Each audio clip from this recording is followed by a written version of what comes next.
Assalamu alaikum, alaikum Mubarak. On va parler du secret de Eid al-Kibir, Eid al-Kibir. On est en 2025 et les gens, encore des gens, ne savent pas c'est quoi. Chez nous, on met Eid al-Kibir. Ils se posent toujours les mêmes questions. Il y en a même qui affirment. Ils disent oui, c'est ça l'Eid al-Kibir. Il y en a qui disent c'est la bonne année. Il y en a qui disent c'est la fête des morts. Il y en a qui disent c'est la fête des grands et des petits. Et il y en a qui disent c'est la fête des moutons, des sacrifices. Il y en a même qui disent faut pas être triste. Il faut que nafrah. Il faut pas aller visiter les tombes. Et le dernier truc que j'ai entendu Nas, le mouton il faut le manger, il faut pas le donner, il faut pas le partager, c'est haram. Là je vais commencer par un verset d'Allah subhanahu wa ta'ala dans le Coran. Allah dit dans la Surah 3, verset 66. Allah dit, pourquoi vous parlez de djinn alors vous avez aucune connaissance? Or Allah sait ce que vous ne savez pas. Et moi je vous le dis en tant que croyant, fermez votre gueule si vous ne savez pas. Nous sommes en 2025, je répète, nous sommes en 2025. Allez lire, et si vous ne savez pas lire, allez voir les ulama et les imams. Et si vous n'avez pas le temps, Google, YouTube, TikTok. Et moi, je vais pas vous laisser dire n'importe quoi sur le din. Vous égarez les gens avec les bid'at. On n'est plus les années 70. Vous écoutez toujours je doute comme. Et là, je vais vous donner une correction. Je vais vous corriger sur chaque question. C'est mon devoir, c'est mon travail. À l'époque des années 70, les années 80, الكاولية كانوا يقولون سووا النذر الذبيحة البنيمة استغفر الله يا ربي ولا الله. Si je mens, demandez à les gens qui ont 50 ou 60 ans ou plus. Vous allez voir si je dis la vérité ou pas. Là, vous allez voir comment ils ont transformé le hadi. Jean Badro el hadi. Allez bien. Qu'est-ce que ça veut dire un nadr? Un nadr, ça veut dire promesse belkansawi. Et quand tu mets sur Google l'enfant de la promesse, tu tombes direct sur le fils d'Ibrahim alayhi salam, Ismaël. Et c'est comme ça que les Kaoliya Hachin Meitin, ils ont tous adhéré. Galbouk le hadi. Et maintenant ça devient une bid'a. العيد الكبير لازم نذبح الموطنة. Voilà, شحطوا برسنا. Et aujourd'hui encore, avec la nouvelle génération, ils ont encore changé. Ils veulent nous faire croire que l'Eid al-Kibir c'est une fête nationale. Comme Noël, jour de l'an, 4 juillet. Et là je vais prouver tout ce qu'ils disent, tout est faux. On va laisser Allah subhanahu wa ta'ala parler en premier. Il va vous poser une question en direct. Surah 39, verset 9. Sont-ils égaux, ceux qui savent et ceux qui ne savent pas? Seuls les doués d'intelligence se rappellent. Donc maintenant, je vais répondre à toutes vos questions. Inch'Allah, binillah subhanahu wa ta'ala. Et là, je vais vous répondre par des questions. Est-ce que vous êtes sûr que vous avez un cerveau? Est-ce que vous êtes sûr que vous êtes des croyants et croyantes? Est-ce que vous êtes sûr qu'il y a un comme rahma? Est-ce que vous êtes sûr que tout le din? Si vous me dites, ah oui, on a sauvé Salat, on a sauvé Ramadan, donc c'est bon, j'ai compris. Donc vous allez faire quoi? Alors ouvrez bien vos oreilles, vous allez comprendre l'importance de la connaissance.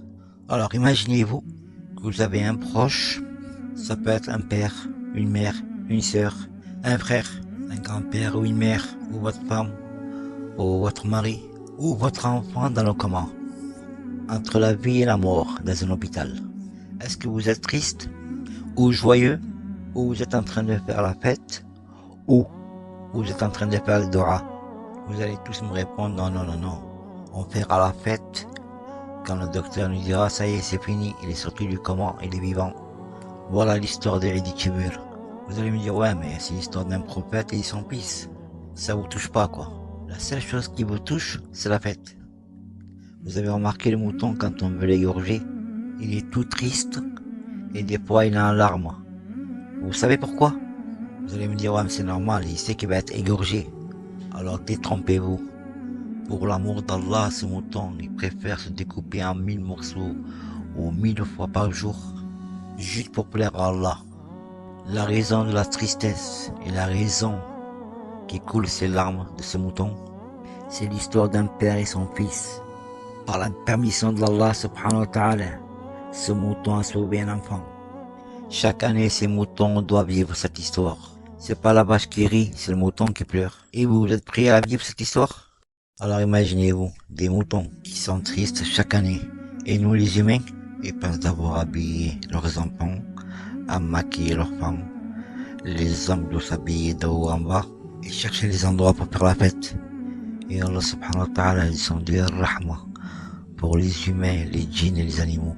Adam alayhi salam, c'est le père de tous les humains.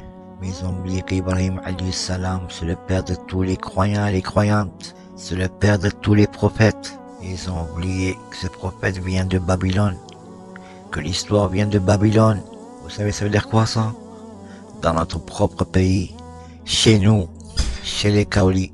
Si Ibrahim alayhi salam, c'est mon père, ça veut dire son fils alayhi salam, c'est mon frère. Comment vous voulez que je sois pas triste? Et en même temps, je suis joyeux. Asawi farha. Et ne me dites pas que c'est pas possible.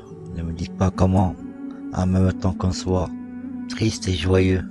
Alors, je vais vous poser une question très simple. Alors, comment vous faites pendant le Ramadan? Vous êtes en train de préparer le foutour et d'un coup, vous pensez à un proche. Et les larmes tombent tout seuls. Que ce soit Ramadan ou l'Aïd, on est triste pour les absents.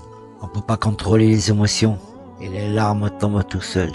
Et l'histoire d'Ibrahim alayhi salam et son fils alayhi salam a bouleversé le monde entier. C'est pour ça que chaque année on doit la vivre cette histoire. Quand j'entends les gens ils disent il faut pas aller visiter les tombes parce que l'Aïd c'est farha, mort de rire. Et quand ils disent le Kaolier c'est la fête des morts.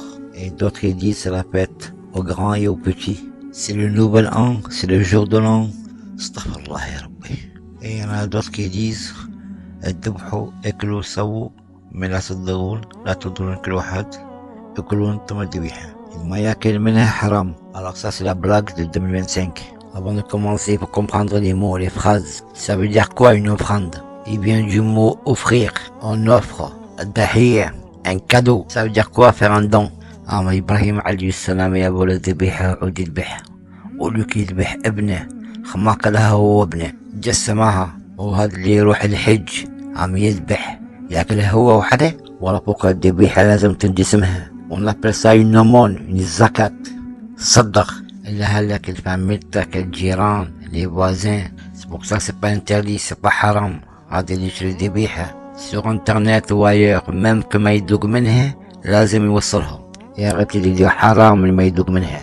كان انت ما كليت منها بس بيخوانك اخواتك كلوا منها ساقوا بيوم même. Voilà pourquoi Allah subhanahu wa ta'ala قالوا الذبحوا الذبايح وتجسمون. Pour qui? هذا اللي ما عنده. Maintenant on va revenir sur le mot sacrifice. بالعربي ولا بالهندي le mot sacrifice veut dire kurbani. Comme dans la chanson بالهندي الغنوة كرباني. سمعتوها la chanson الغنوة مات كرباني? Eh bien écoutez bien, ça parle de Allah subhanahu wa ta'ala et ça parle du sacrifice. Quand Allah subhanahu wa ta'ala lui a envoyé une épreuve à Ibrahim alayhi salam, c'est pas juste pour voir sa foi, al-mahabba 'ind Rabbi. Allah subhanahu wa ta'ala il a voulu lui montrer qu'il est le tout miséricordieux, ar-Rahman ar-Rahim. Imaginez-vous que le couteau du moment où on ذبح ابنه انقص ابنه راح ابنه. Et là on aurait dit quoi? Que Allah subhanahu wa ta'ala c'est pas هو Rahman ar-Rahim. Parce qu'à l'époque الناس ما كانوا يعرفون ربي ما يعرفون الله سبحانه وتعالى. كانوا يقتلون أوادم, كانوا يقتلون يذبحون فروخ النسوان. À l'époque quand الناس voyaient une tempête, quand ils voyaient le soleil qui disparaît, ils sacrifiaient, ils faisaient une offrande, un enfant ou une jeune femme pour leur Dieu. Ils ont été faits en bois ou en pierre. Et Allah subhanahu wa ta'ala est Dieu unique. Allah subhanahu wa ta'ala a demandé de faire les offrandes, des sacrifices. Tuer, sacrifier, égorger des bêtes au lieu de sacrifier, tuer, égorger des humains. Allahu Akbar. La preuve, le jour du jugement dernier, Allah subhanahu wa ta'ala, il va faire entrer les gens au paradis et les gens en enfer. C'est là que tout va s'arrêter. Allah dira subhanahu wa ta'ala, ça sera le dernier sacrifice. Allah subhanahu wa ta'ala dira يبوا الذبيحة والذبحوا بعد ما بيجمع الموت لا بالجنة ولا بالجهنة.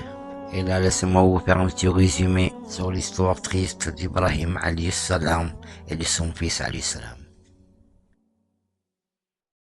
Alors avant de commencer, je tiens à vous dire, à préciser, raconter la vraie histoire à vos enfants, à vos petits-enfants. L'histoire d'Ibrahim alayhi salam et son fils alayhi salam. Elle aurait pu finir cette histoire par un drame. Et cette histoire, elle a fini en beauté, mashallah. C'est pour ça que chaque année on la fête. Et en même temps on a été triste. Comme le prophète Ibrahim alayhi salam. Comme son fils prophète Ismaël alayhi salam.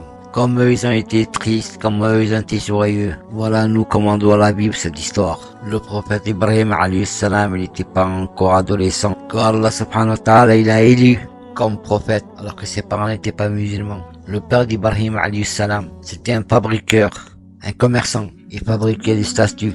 Le père d'Ibrahim alayhi salam, il s'appelait Hazar. C'était un idolâtre. Il disait à les gens il faut adorer les statues. Et Ibrahim alayhi salam, il était tout jeune. Il n'était pas d'accord avec son père. Et son père Belgo, par force, il voulait qu'il devienne son fils un vendeur de statues et vendre dans les marchés. Et un jour, Ibrahim alayhi salam, il va vendre les statues de son père au marché. Ibrahim alayhi salam, il disait aux gens, qui c'est qui veut acheter des statues qui font ni bien ni mal, qui ne protègent personne, ils n'arrivent même pas à se protéger eux-mêmes. Et tous les gens, ils disaient, mais pourquoi il dit ça cet enfant? Il est en train de vendre des statues, il est en train de rabaisser les statues. Et là, le père d'Ibrahim alayhi salam, il a su. Il lui dit, pourquoi mon fils, tu me fais ça? Ibrahim alayhi salam, il a répondu, c'est juste des statues. Ils ont rien à voir avec Allah, avec un Dieu unique, tout puissant. J'ai dit la vérité aux gens, c'est pour ça que j'ai rien vendu. Et le père d'Ibrahim alayhi salam, il a puni. Et après cela, il a rejeté, il a foutu dehors. Là, vous imaginez, c'est la première épreuve.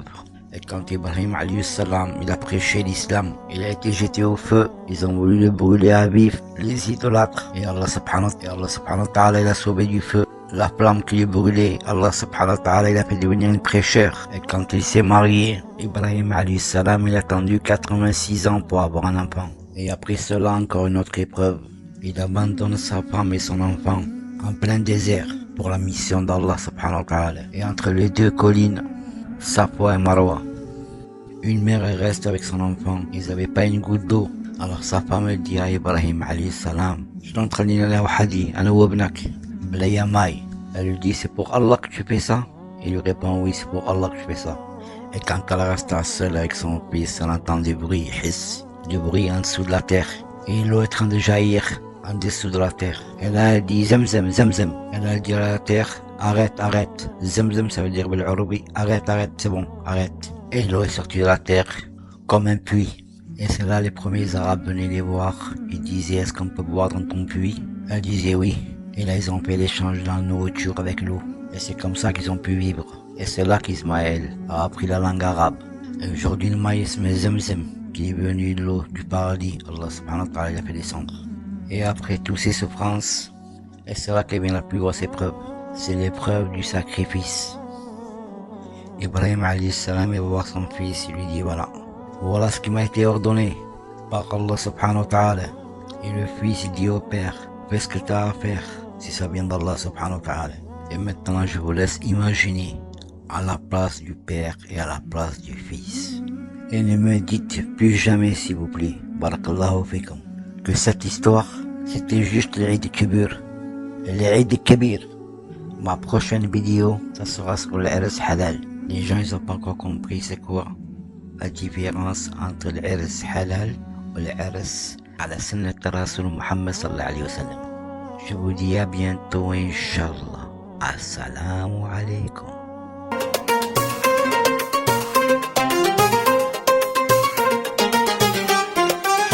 C'est l'Aïd chantons, dansons, joie et paix à l'unisson, avec le cœur dans la douceur, unis ensemble plein de bonheur. Le soleil brille, c'est la fête, famille réunie, tous après. Les enfants rient, les plats sont prêts.